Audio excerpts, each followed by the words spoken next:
Our Daily Bread, April 8, 2024 by Win Collier that entitled Joy in the City.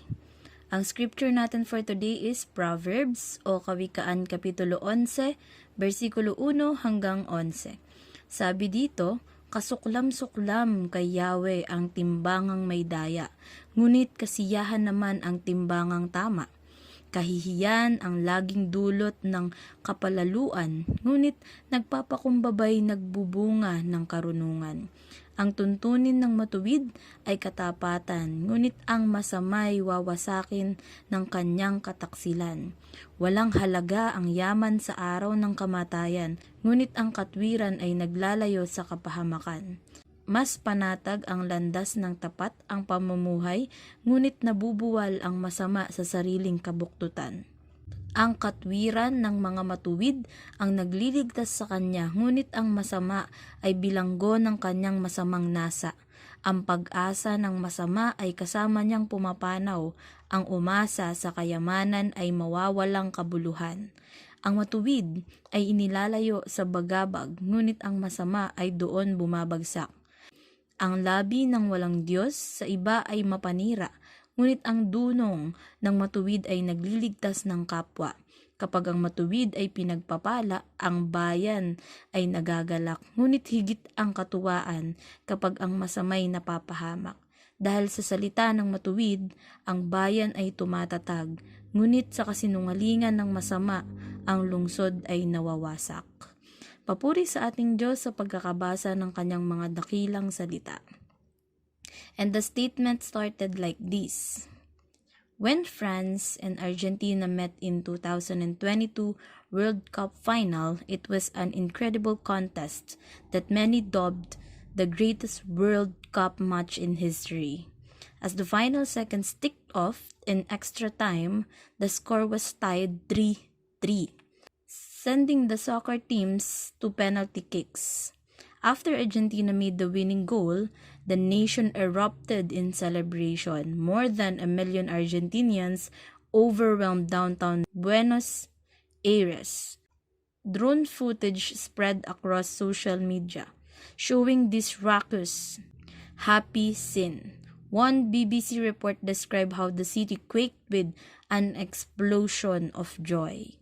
Sabi dito, noong nagkalaban daw ang soccer team ng Argentina at France noong 2022 World Cup final, naging intense ang labanan dahil naging 3-3. It means ang parehas na grupo ay nagkaroon ng parehas na score. At noong nagawa ng Argentina players na makuha ang winning goal, sobrang nagpahayag ng kagalakan ng madla.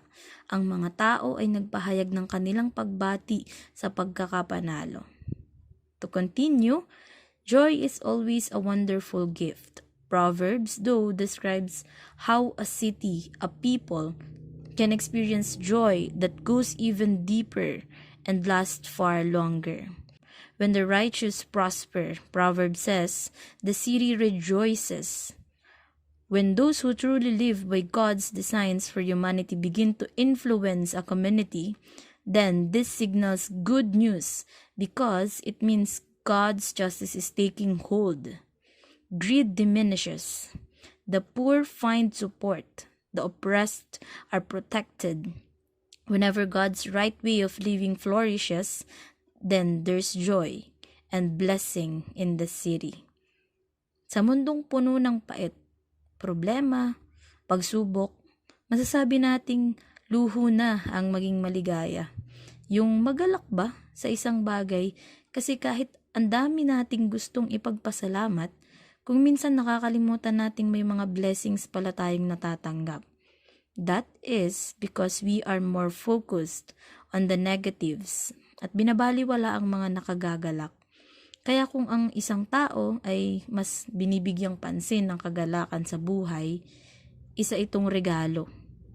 At kung lalago or magiging mayabong ang tao na ito, makaka-impluwensya siya ng marami pang tao upang maging tapat at matuwid, Ito ay isang good news dahil nangunguna ang mga taong matuwid na magpapalaganap ng katwiran ng Diyos. Ang sarap makipag-usap sa isang taong positibo sa buhay. Yung mga taong hindi bumibitaw sa pag-asa na makakaahon din, malulutas din, may bukas pa, laban ulit, pray pa rin ng pray.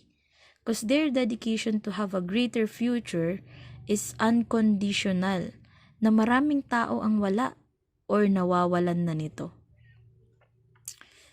If we're genuinely living our God's ways, then the result will be good news for everyone. The way we live will make the community around us better and more whole. God invites us to be part of His work, to heal the world. He invites us to bring joy to the city. Ang pagbabago ay magsisimula sa'yo. Parang kumakandidato lang, no? Pero this is true. If we want change, influence others for the greater good. Be someone who is ready to serve others even without position in the government. Kung paano ka namumuhay at kung gaano mo kahigpit niyayakap ang iyong piniling personality, malaki ang ambag or damage nito sa iyong kinalalagakan, sa inyong lugar. Hindi dapat tayo ang salot sa lipunan. Dapat tayo ang magsilbing gamot sa cancer sa lipunan. Napunta na sa akda ni Dr. Jose Rizal. But then, the point is, Jesus invites us to be a part of His project, healing the world, at magbigay ng kagalakan sa mas marami pang tao. So what are we all waiting for? Let us be a volunteer in God's justice in our community. God bless everyone.